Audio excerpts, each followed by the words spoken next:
Welcome to अपनी jobs academy. दोस्तों, reasoning के लेक्चर्स को आगे बढ़ाते हुए हमने कहा आज रीजनिंग का एक नया चैप्टर आपके सामने हम लेकर आए हैं जिसका नाम है सिटिंग अरेंजमेंट। क्या नाम बोलो मिलके? क्या इस साइड वाले बच्चे बोलो? शाबाश। दो लफ्ज मेरे सामने, एक है सीटिंग, एक है अरेंजमेंट। सीटिंग यह है सीट प्लस लगा है आईएनजी। सीट जो है ये नाउन है मगर यहां पर एज ए वर्ब इस्तेमाल हुआ है। सीट का मतलब होता है प्लेस विच यू ऑक्यूपाई, जिस जगह आप विराजमान हुए हैं, जिस जगह आप बैठे हैं उसे हम कहते हैं सीट। जो जगह आपके तशरीफ जहां आप रखते हो that is called as seat. जहां आप तशरीफ का टोकरा रखते हो that is called seat. Seating एक होता है सीट एज ए नाउन, एक होता है सीट एज ए वर्ब, एक होता है ये सीट, एक होता है बैठना, बिठाना। सीटिंग मतलब बिठाना। क्या? अब बिठाना क्या है? अपनी मर्जी से नहीं, अरेंजमेंट करना है। अरेंजमेंट का मतलब होता है प्रॉपर ऑर्डर या सीक्वेंस। प्रॉपर ऑर्डर या सीक्वेंस मतलब एक खास तरतीब से आपने चीजों को अरेंज करना है, आपने लोगों को बिठाना है। हाँ, जब आप दिए गए कंडीशंस के मुताबिक अपनी मर्जी से नहीं बल्कि सवाल पूछने वाले के बताए हुए तरीके पर जब आप लोगों को अरेंज करोगे तो it is called as sitting arrangement. क्या बोलते इसको? मतलब इस क्वेश्चन में एग्जामिनर ने जो एक क्वेश्चन के अंदर कंडीशंस दी है कि पहले किसको बिठाना है, फिर तीसरे पे किसको बिठाना है, दूसरे पे किसको बिठाना है, चौथे पे किसको बिठाना है, हम बराबर उनकी कंडीशंस को फॉलो करते जाएंगे और इस तरह से हम सिटिंग अरेंजमेंट कर पाएंगे। Is the typical meaning of sitting arrangement. अब सवाल है रीजनिंग में, सर कैसे करोगे?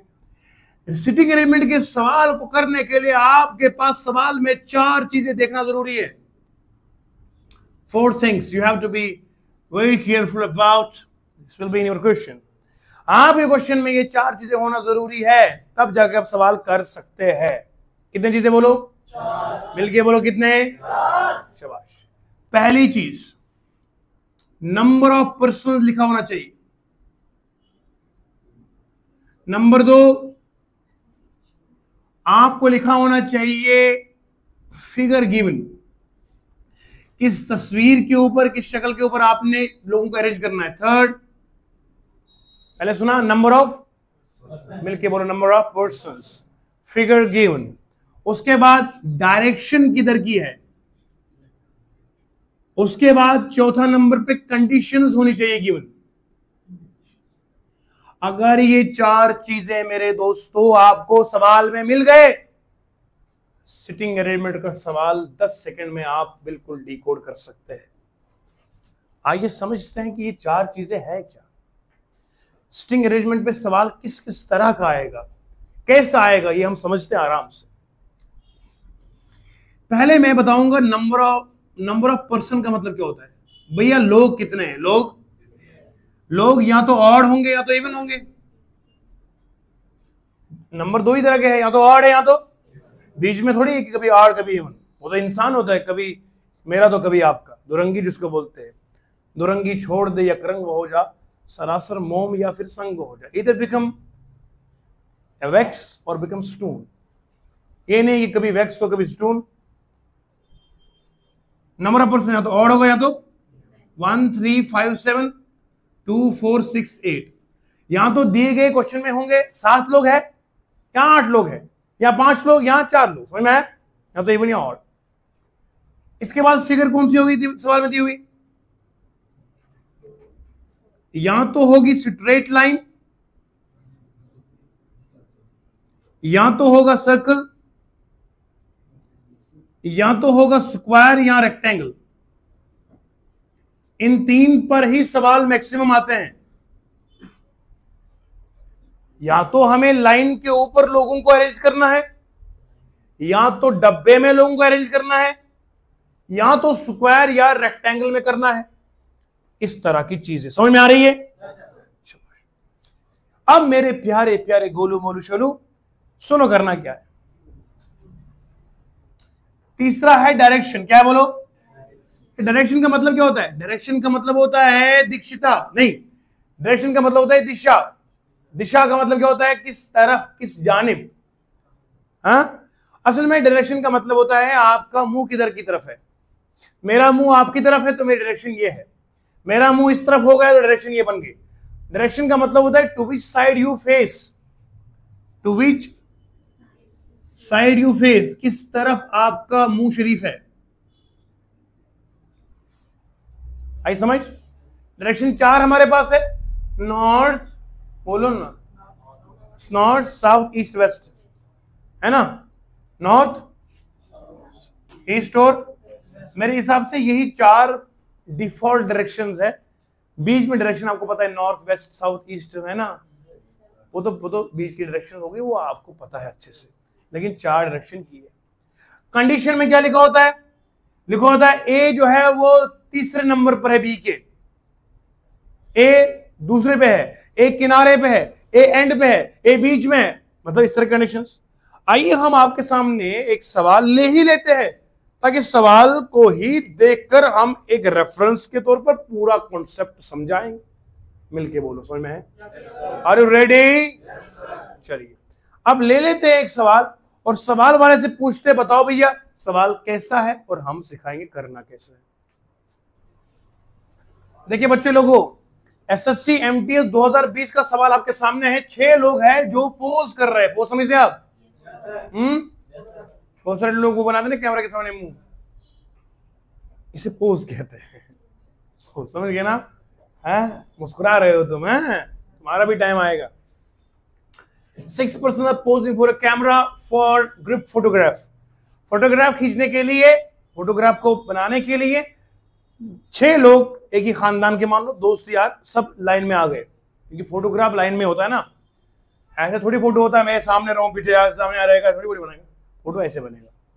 यहाँ 4 लोग, यहाँ 2 लोग, हो गए 6 लोग। समझ में आया? बोलो 6 लोग।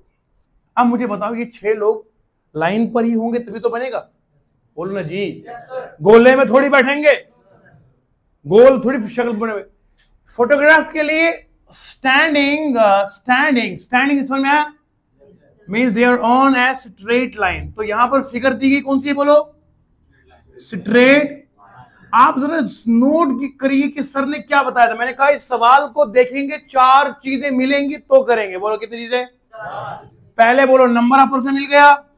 नंबर ऑफ पर्सन कितने बोलो बच्चों? फिगर कौन सी है? Straight line. क्या बोलो? इस स्ट्रेट लाइन के और भी नाम है, रो भी कहते हैं इसको, हॉरिजॉन्टल लाइन भी कहते हैं इसको, बेंच भी कहते हैं। सिनेमा हॉल में इस तरह सवाल आएगा, people are watching movie in a cinema hall, ये रिमेंबर ये स्ट्रेट लाइन होगी। People are standing in a queue, queue भी बोलते हैं लाइन को। समझ में आ रहा? बोलो ना जी।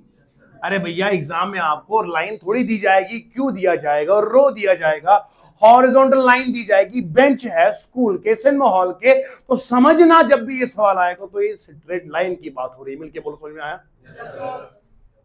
फिगर मिल गई इसमें। उसके बाद तीसरा डायरेक्शन। डायरेक्शन, ये जो 6 लोग होंगे लाइन के ऊपर, ये नीचे देखेंगे ऊपर देखेंगे? अरे सामने देखेंगे ना। कौन सी तस्वीर बंदा खींचेगा यूं? टेढ़ की थोड़ी बनानी, पेट की यार, सामने होगा। क्या होगा? अब इसमें डायरेक्शन दी आपको? मिलके बोलो ना यार। जब डायरेक्शन नहीं दी जाए, डायरेक्शन, मेरी बात मान लो हमेशा के लिए, डायरेक्शन मान लो नॉर्थ। क्या मान लो? लिख के रखेंगे। जब डायरेक्शन ना हो, जब डायरेक्शन ना हो, ऑलवेज मानिए नॉर्थ, ऑलवेज मानिए नॉर्थ को ले लीजिए। डायरेक्शन मिल गया अब आपको। चौथा, कंडीशन दी गई है सर, यहां जो पी से लेकर यहां तक की जो कहानी, ये सारे कंडीशन तो ही है, यानी कि आपको कंडीशन पी दी गई है। आई समझ में? आइए अब सवाल को हम बताएंगे किस तरह से करेंगे। पहले मैंने आपको बताया कि हमारे पास, उसको अंग्रेजी में कहते हैं प्री रिक्विजिट कंडीशन। सबसे पहले हमें क्या चाहिए? अरे खाना बनाना हो तो मम्मा पहले कहती है कि बेटा सब्जी ले आओ, ये ले आओ, फलां चीज। जब इंग्रेडिएंट्स होंगे तो खाना बनेगा। बोलो ना जी। इसलिए बोल रहा हूं मैं, कल आप शादी करेंगे तो बेगम पे गुस्सा नहीं करना। खाना कहाँ है, तुमने लाया ही क्या है बाजार से। पहले चीजें ला के रखोगे तो डिमांड करोगे ना, वो कहां से लाएंगे। समझ रहे बात? ये थोड़ा दिमाग के अंदर बेदारी रखना। तो ध्यान सुनो मेरी बात, इस तरह से आप चलेंगे। मैं एक लाइन बना देता हूं और मैं आपको समझाऊंगा how can we solve this question within seconds. देखो कैसे करना है। एक स्ट्रेट लाइन मैंने खींची, बोलो जी।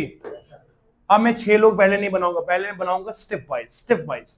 P is standing exactly between N and S। N और S के बीच में कौन है? एग्जैक्टली का मतलब होता है कि इसके करीब में N है, इसके करीब में S है, बीच में और कोई। वरना बीच में तो बंदे 2-4 भी आ सकते हैं। ये मोहतरमा इनके और इनके बीच में है, इट इज एग्जैक्टली। अब ये मोहतरम जो है, ये फॉर एग्जाम्पल मैं कहूंगा ये नस्सू की जान, तो ये जो है इस बीच में 2 लोग हैं, इधर 2 इधर 2, ये बीच में हुआ। मगर एग्जैक्टली का मतलब हो गया कि ये अगर एक पड़ोसी है तो ये दूसरा इसके साथ है। इट इज एग्जैक्टली, बिल्कुल दीवार मिल रही है। एग्जैक्टली का मतलब बीच में कोई गैप, लिख लो पॉइंट। एग्जैक्टली का मतलब बीच में नो गैप। क्या?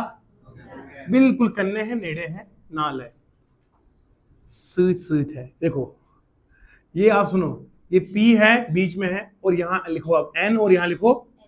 अब मैं एक चीज बताऊं आपको मजे की बात, ये U भी हो सकता है, P ये भी हो सकता है, ये S भी हो सकता है, ये N भी हो सकता है। यहां तो ये होगा, यहां तो ये होगा। बोलो समझ में आ रहा है? मिलके बोलो ना जी। वो तो अलग बात है, मैं जुगाड़ बाद में सिखाऊंगा। पहले मैं आपको अकल खोलना चाहता हूं। आपकी अकल कहां तक जाएगी? वो ये है कि 2 पॉसिबिलिटी होती है। उसने कहा पड़ोसी है, क्या है? ये थोड़ी कहा कि ये खब्बे पास है, ये राइट साइड है, ये लेफ्ट है, ये खूर, ये दुश्मन है, ये थोड़ी बोला।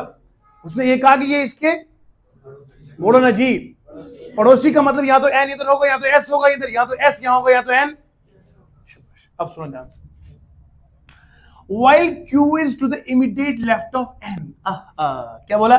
Q क्या है? immediate left of, immediate left of, immediate left of। अगर मैं ये वाली शक्ल बनाऊंगा, यहां N के बिल्कुल करीब में क्या है? तो ये बोलता है Q होना चाहिए। मतलब ये शक्ल ये वाली, मिल के बोलो ये वाली। क्यों? क्योंकि उसने कहा N के इमीडिएट लेफ्ट में क्या है? बोलो Q है। N के लेफ्ट में क्या है? Q है।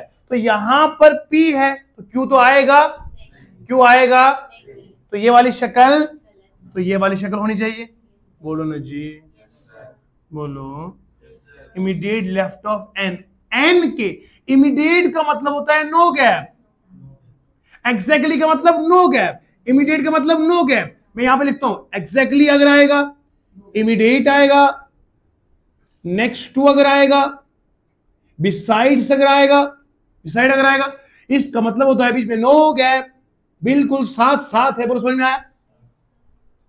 अगर एक और वर्ड आएगा इसमें आएगा एडजेसेंट भी आता है। माथा मत देखो, ये लिखना जरूरी है क्योंकि एग्जामिनर किस लफ्ज का इस्तेमाल करे पता नहीं है।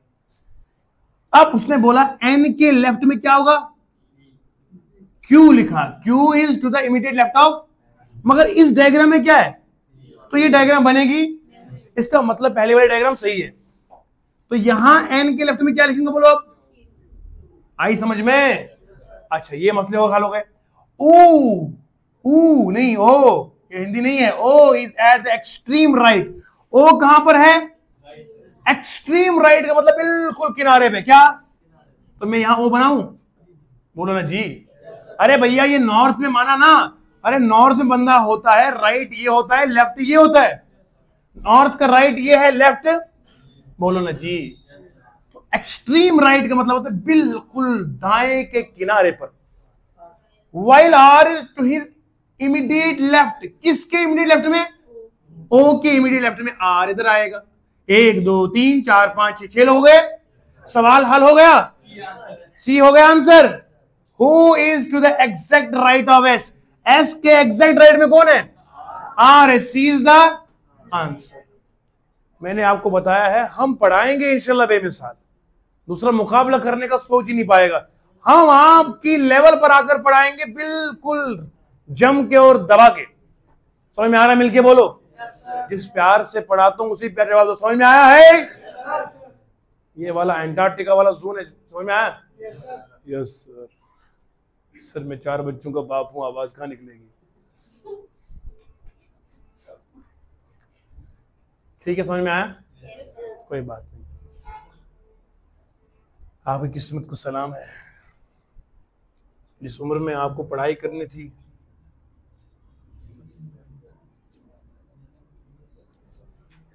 यहां तक समझ में आया? समझ में आया? तो बहरहाल यहां तक आपको पूरा समझ में आ गया है। और अब जो है यहीं पर हम आज के सेशन को क्लोज करते हैं। ये मैंने आपको जस्ट एक चीज सिखाई है, इसी तरह के सवाल हम लाजवाब कल करेंगे और उम्मीद है कि आप लोग इस पे प्रैक्टिस करेंगे। डाउट्स हो हमारे जो नंबर है आपका हेल्पलाइन नंबर एकेडमी का, पूछो, व्हाट्सएप के ऊपर जवाब तुरंत आएगा। टेलीग्राम में आपको फ्री नोट्स मिल रहे हैं लाजवाब तरीके से। टेलीग्राम जिन्होंने ज्वाइन नहीं करा है ज्वाइन कर लो अभी, ताकि आपको डेली अपडेट्स मिलेंगे, करंट अफेयर मैगजीन वगैरह सब मिलेगा। आज के लिए इतना काफी है, मिलेंगे कल तक इंशाल्लाह। तब तक के लिए खुदा हाफिज और दुआ में याद रखिएगा। शुक्रिया शुक्रिया शुक्रिया।